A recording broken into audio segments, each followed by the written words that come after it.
అరే ఓనరు, తిడితే తిట్టానని ఏడుస్తావు గాని నిజంగా నీకు నా మీద కక్ష ఉంటే డైరెక్ట్ గా తీర్చుకో. అంతేగాని ఇలాంటి దిక్కుమాలిన ప్లాన్లు వేసావనుకో ఆ దయ్యానికి బిర్యానీ పెట్టినట్టు పెట్టేస్తా నిన్ను. ఏందయ్యా ఓనరు, ఆ దెయ్యం శంకరెడ్డిని ప్రేమిస్తూ ఉండదా? అవును రెడ్డి గారు, దెయ్యం శంకర్ ప్రేమలో పడింది. ఓనరు, ఇంకొకసారి దయ్యం ప్రేమలో పడింది, పెళ్లి చేసుకోవాలనుకుంటుంది, ఇలాంటి ఎదవ డైలాగులు ఇచ్చావనుకో కొట్టి చంపేస్తా.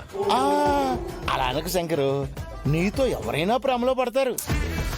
నీ చరిష్మా, నీ గ్లామర్, నీ హీరోయిజం, నీ బాడీ లాంగ్వేజ్, టోటల్ గా నీ కట్అవుట్ అలాంటిది. నీ ఏదో పబ్బం గడుపుకోవడానికి శంకర్ సార్కి నువ్వేం ఎలివేషన్లు ఇవ్వక్కలేదు. ఏమయ్యా యాదగిరి, శంకర్కి ఏం తక్కువ? నాకేం తక్కువ ఎక్కువ కాదు, నీకు మాత్రం ఏం తక్కువ, హైట్ తప్ప. అది కాదు శంకర్ గారు, ఆర్యగా ఉన్నప్పుడు అను ప్రేమించలేదా? శంకర్ గా ఉన్నప్పుడు గౌరీ ప్రేమించలేదా? అంతెందుకు, ఈ శివారెడ్డి కూతురు చారులత ప్రేమించగా లేంది శంకర్ నా దెయ్యం ప్రేమించకూడదా? ఏయ్, ఏం కోస్తానవరా నువ్వు? నా కూతురు దయ్యం కంటే హీనంగా ఉండదా? చంపేస్తా నిన్ను. అయ్యో రెడ్డి గారు, నా ఉద్దేశం అది కాదండి. శంకరు యాక్షన్ హీరోతో పాటు ఒక రొమాంటిక్ హీరో కూడా అని నేను చెప్పదలుచుకున్నాను.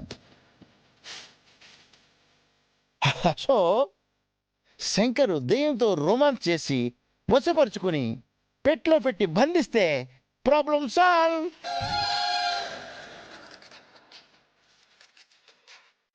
ఈ పథకం ఏదో బానే ఉండదు శంకరెడ్డి.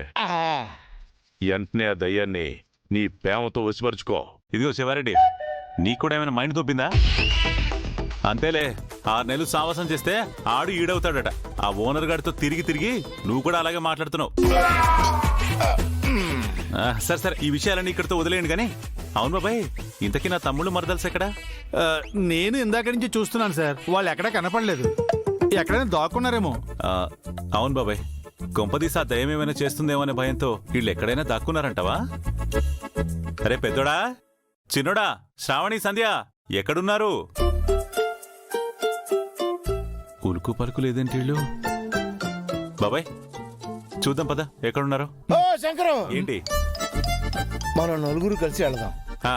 అప్పుడు గానీ ఆ దయ్యానికి మన నలుగురం కలిసి ఈ ఇంటి నుంచి ఎస్కేప్ అవడానికి ప్లాన్ చేస్తున్నామేమో అని డౌట్ వచ్చి అందరినీ కలిపి ఒకటే చాకిరేవు.